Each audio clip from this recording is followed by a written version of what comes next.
Bora para mais uma? Vocês estão aqui comigo? Ah, tá. Beleza, então tá. Então agora a gente vai falar de design no contexto afrodispórico. Um estudo de caso sobre as experiências de produção e distribuição do boletim Negração. Quem vai falar para a gente é mulher cis, afrodiaspórica e pernambucana. Além de cofundadora de Designers Diaspóricas e diretora de arte na Grio Podcast, também é assistente de inovação no Porto Digital. É concluinte da graduação em design na César School, apaixonada pelo poder que o design tem que mudar a realidade. Além disso, é alumne da Preta Lab e da Reprograma, tendo começado também a atuar como professora na última. Desenvolve pesquisas na área de antropologia e design da informação com foco em design antirracista. Marina, você tem muita coisa para falar para a gente. Bora para cá, por favor.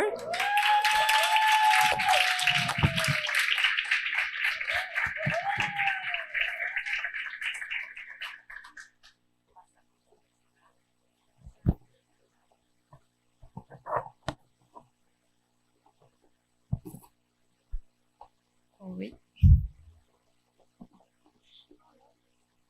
Erro da OMS, a máscara caindo no chão, rapaz. Oi, gente, boa noite. Obrigada, né, por essa abertura aqui. Responsabilidade de falar depois de tanta gente massa, para tanta gente massa aqui, né? Mas, né, como a Pietra já falou, eu vou compartilhar um pouquinho com vocês sobre design no contexto afrodiaspórico. Esse é um pouquinho do meu TCC, trabalho de conclusão de curso aqui na César School. E eu fui orientada por Tatalina Oliveira, maravilhosa, e orientada por Gabi Araújo, também maravilhosa aqui. Precisamos. E, enfim, vou começar aqui. Perdoem o academiquez, mas é isso, eu acabei de sair do fluxo de TCC e tal. Qualquer coisa a gente vai conversando.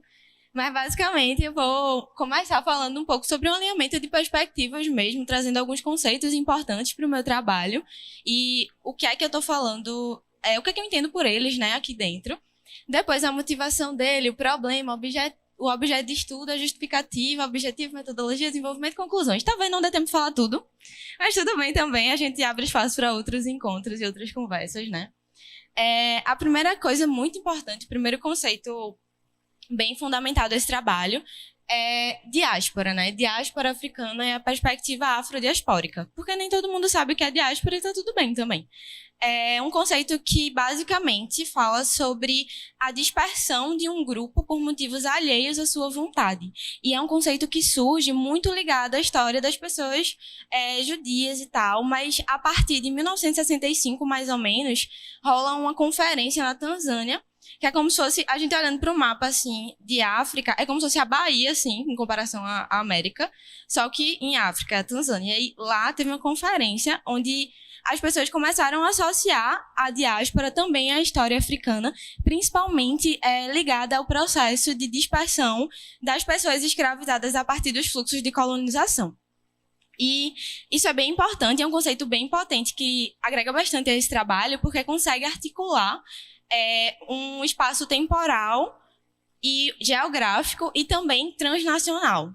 E aí isso acaba sendo bem relevante porque, enfim, a gente também fala sobre design da formação. Eu ia falar um pouco sobre o conceito de design, mas assim, eu estou no público de designers, né?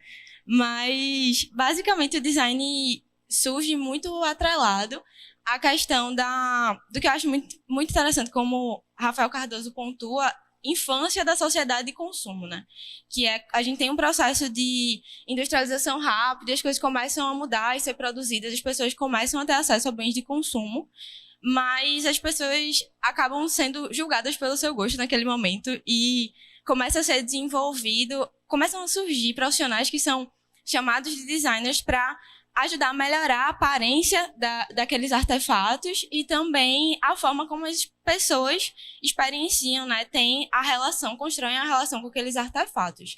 E aí o design, de forma geral, hoje em dia, tem várias sub-áreas, tanto que a gente está num evento que a gente pode escutar muitas pessoas falando sobre design de formas completamente diferentes, né? E aí, uma coisa que é bem central dentro desse trabalho de conclusão de curso, é o entendimento de que o design está aí mediando essa relação entre pessoas e artefatos e experiências, né? E por conta disso, ele está muito ligado tanto à produção, quanto reprodução, quanto mudança de cultura. Então, é bem nesse sentido que a gente toca design aqui. E design da informação é muito importante também, porque isso é um estudo de caso sobre um boletim informativo. Então, a gente traz aqui o design da informação como uma arte de olhar vários dados complexos e conseguir traduzir eles em informação fácil e que cumpra um objetivo para determinado público, né? Outra coisa bem importante que guia bastante esse trabalho são os conceitos de antirracismo e decolonialidade. Eu gosto muito de um conceito de antirracismo de Ibram X, que ele fala que existem 2 tipos de pessoas. As pessoas que se deparam com as dificuldades e as desigualdades raciais na nossa sociedade e ficam de boa com isso, que são as pessoas racistas que não se movem para mudar isso. E existem as pessoas que se deparam com essas realidades e que se movem para mudar e transformar a sociedade da gente, que são as pessoas antirracistas. Então, o antirracismo vem muito nesse viés de entender quais são as ações de design, quais são os artefatos que a gente pode incluir dentro da narrativa histórica do design, que podem ser tidos como antirracistas.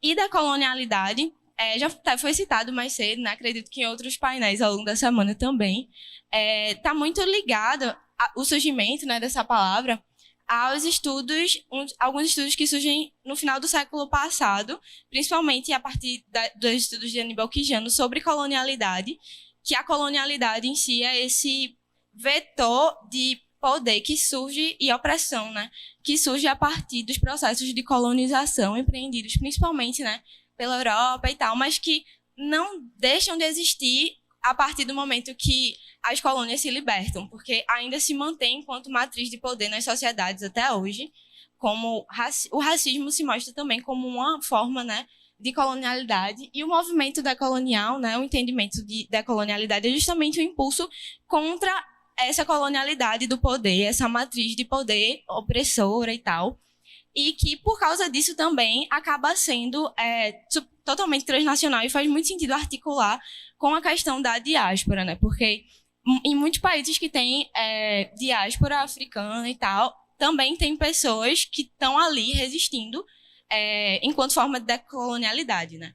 E aí a decolonialidade aqui é muito trazida como esse espaço, né, conceitual, esse locus conceitual que a gente usa como forma de resistência mesmo à matriz do poder colonial que ainda existe na nossa sociedade e tal. Enfim. A motivação desse trabalho é basicamente o incômodo que eu senti quando eu tive 2 cadeiras de História e Teoria do Design e eu só estudei gente branca. Gente branca, movimentos brancos, nada que eu me identificasse muito, nada que eu conseguisse olhar e pensar, pô, isso daqui realmente faz muito sentido dentro da minha realidade. E aí, isso acontece porque a construção do discurso histórico sobre o design é muito anglocentrada, né? E eurocentrada também, mas apesar disso também se pretende universal. Isso faz com que a gente não tenha parâmetros hoje em dia para dar conta das particularidades de artefatos e experiências que são construídos em contextos históricos, tecnológicos e culturais de países como o Brasil. E aí, o problema é esse, né? Dada a ausência de parâmetros, como é que é possível construir uma narrativa histórica de práticas de design que incluam contribuições afrodiaspóricas também? É um desafio, né? E aí, como foi que eu comecei a concretizar isso enquanto um trabalho de conclusão de curso? A partir do estudo desse boletim, chamado Boletim Negração, que tem 4 edições, que foram lançadas entre 1988 e 1991, que é justamente, né, a partir tanto do processo de reconstitucionalização do nosso país depois da ditadura militar, quanto a partir do centenário da falsa abolição da escravatura e tal, e que foi um contexto de muitas movimentações políticas, né? Vem da década de 70, que tem uma rearticulação muito grande da luta antirracista, surgimento do MNU, então traz todo esse legado junto à abertura que a reconstitucionalização traz ao país, a abertura democrática, né? E, além disso, também incluiu os discursos que foram criados em torno desses boletins, porque além de fazer uma análise a partir do design da informação, esse trabalho também se apoia na antropologia do design a partir de entrevistas de 2 das 3 fundadoras desses jornais, desses boletins, né? E aí, parte da justificativa também é isso, que os discursos históricos sobre o design se pautam nas exclusões de colaborações africanas e afrodiaspóricas, não apenas dessas colaborações, mas também perpetuando a colonialidade de poder e reforçando uma história do design de base racista por exclusão, né? Se você exclui as pessoas que não são brancas, você está perpetuando o racismo. E aí, além disso, né, se consolida esse trabalho como um esforço de combate ao epistemicídio, que tem caracterizado a construção da história do design, e é um esforço, né, contra os processos de anulação das populações afrodiaspóricas como esses sujeitos de conhecimento, e também contra essa inferiorização intelectual, né, dessas populações. E aí, o objetivo é contribuir para a construção de uma narrativa histórica afrodiaspórica e antirracista do design. A metodologia teve uma parte que foi a revisão bibliográfica e também um estudo de caso do boletim e dos discursos que se deram ao seu redor. E a revisão bibliográfica a gente usou para entender o viés histórico-antropológico que se delineou no contexto de produção do boletim, mas também de apropriação das ferramentas que a gente usou para analisar esses boletins em si e os discursos ao redor deles na pesquisa, né? E aí, basicamente, como eu falei, a gente pega a perspectiva do design da informação e também da antropologia do design. No design da informação, a gente consegue pegar uma base teórica muito boa. Obrigada, Gabi. Que foi traçada por um laboratório da Universidade Federal do Espírito Santo, que fala sobre como é que a gente constrói discursos históricos com base em impressos. E aí a gente criou fichas de análise, analisou individualmente os boletins e tabulou os resultados para ter alguns insights. E depois disso, a gente também fez entrevistas semi-estruturadas com a amostragem por rede com essas 2 fundadoras do boletim, 2 das 3 fundadoras, né? E aí, depois disso, a gente pegou esse monte de coisa que a gente levantou, de dado e tal, e fez...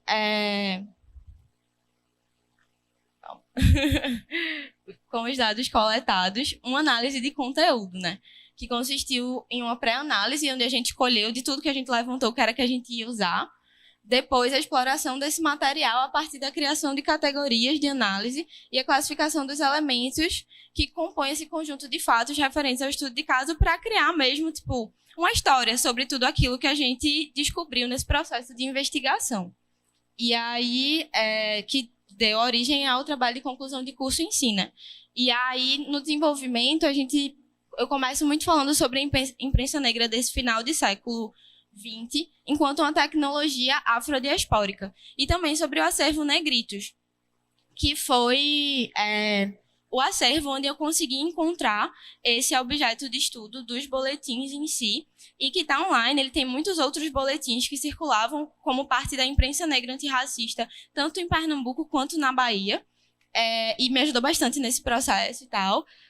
E a tecnologia antirracista se dá justamente, afrodiaspórica, na verdade, se dá justamente quanto impulso antirracista, porque as fundadoras disseram que o artefato em si tanto consolidava um monte de coisa que elas tinham discutido, que elas achavam muito importante passar para frente, quanto também servia como uma forma de ter alguma coisa na mão para parar para conversar com as pessoas.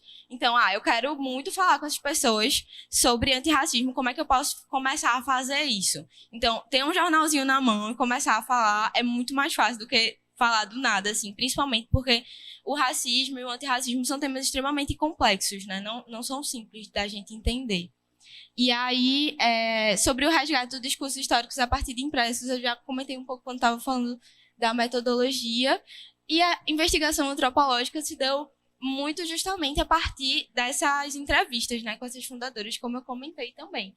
E aí, só trazendo algumas das conclusões, uma coisa que a gente percebeu nesse trabalho foi que, de certa forma, o design afrodiaspórico se constitui a partir da estruturação de processos ou rituais de comunicação, os quais têm o objetivo de desconstruir o racismo a partir da concretização de discursos que disputam espaços epistemológicos, né? Espaços de saber, de conhecer o mundo.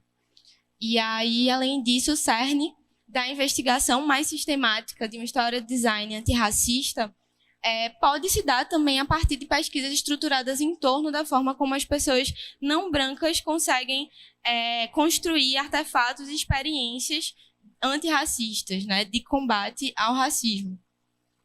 Também acontece que as narrativas afrodiaspóricas, dentro desse contexto brasileiro onde a gente está, são extremamente ricas, mas são insuficientes, apesar de abundantes, porque a gente também tem bastante a aprender com as estratégias de resistência desses povos nativos originários daqui, né? Além disso, eu também entendeu que uma forma de aprofundar e continuar essa pesquisa é ou seguir o impulso afrodiaspórico e começar a entender outras perspectivas afrodiaspóricas de outros lugares do mundo, sair, né, internacionalizar e tal, ou realmente olhar para cá e tentar entender experiências ou artefatos que foram construídos de forma a combater o racismo dentro de experiências mais locais de povos nativos originários, né? E aí eu gostaria de acabar trazendo para vocês esse ideograma Adinkra, chamado Sankofa, que foi o que guiou esse trabalho desde o início, e que fala muito sobre voltar para buscar algo que faz falta, né? Esse símbolo, que é um pássaro olhando para trás, fala sobre como é importante a gente estar sempre olhando para o passado para ressignificar o presente e construir um futuro mais justo, mais antirracista e melhor para todo mundo, né? É isso. Obrigada.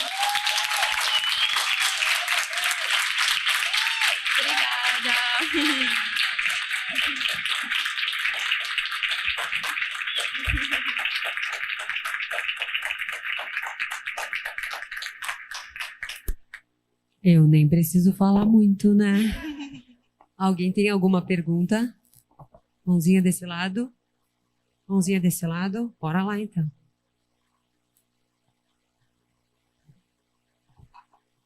Marina, obrigado, assim, é genial o teu trabalho, é impressionante, assim, parabéns a Thay, não sei se Tata tá por aí, mas se ela tiver, parabéns pela orientação e parabéns a Gabi também, que, enfim, e parabéns para tu principalmente, né, é genial, assim. Obrigada.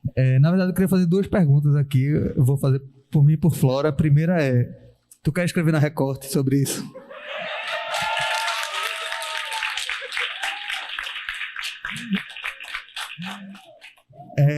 E a segunda, assim, é que eu queria que tu falasse um pouquinho mais da parte da entrevista que tu fez com as fundadoras, assim, porque eu acho que tu toca também numa coisa que eu falei pra Tata na quinta-feira, assim, que ela toca também, assim, que o design como produção de cultura material surge de uma demanda cultural mesmo, existencial quase, assim, né? E não como essa coisa que meio que aterrissa, né, e tenta resolver um problema e tal. Ele surge mais de dentro, assim, mais visceral e tal.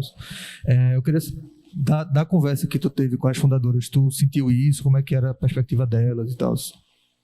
Massa, valeu por essa pergunta. É bom que vai dar para aprofundar um pouco mais. Um viagem que é muito importante para mim também é o da cultura material, também dentro desse projeto, né? E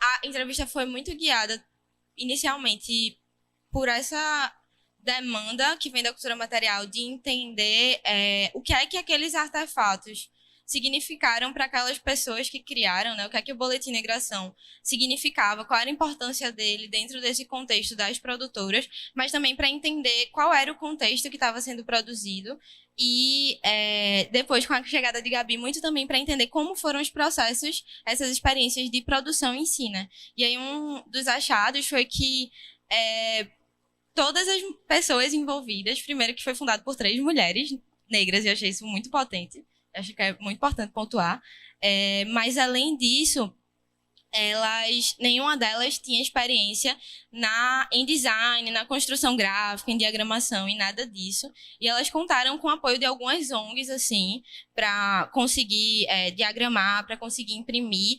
Era um boletim que era todo impresso e feito e produzido e escrito sem nenhum apoio financeiro de ninguém. Era, tipo, tudo nos corres de, tipo, colaborativos mesmo, de conseguir apoio e tal. Por conta disso também tem algumas falhas, alguns erros, mas o principal entregável era entregue, que era a mensagem que elas queriam passar, era entregue e era uma forma de, tipo, disseminar mesmo esses conhecimentos que elas tinham adquirido, muito a partir também do MNU, muito a partir de discussões dentro do Afoxé, é um jornal que era distribuído dentro do Afoxé Alafinhaiol, principalmente, né? E foi um ponto que eu esqueci de citar, mas isso, foi bem com esse viés. A gente fez as entrevistas online, né? Uma das fundadoras mora aqui em Recife ainda, mas uma delas mora na Bahia e tal.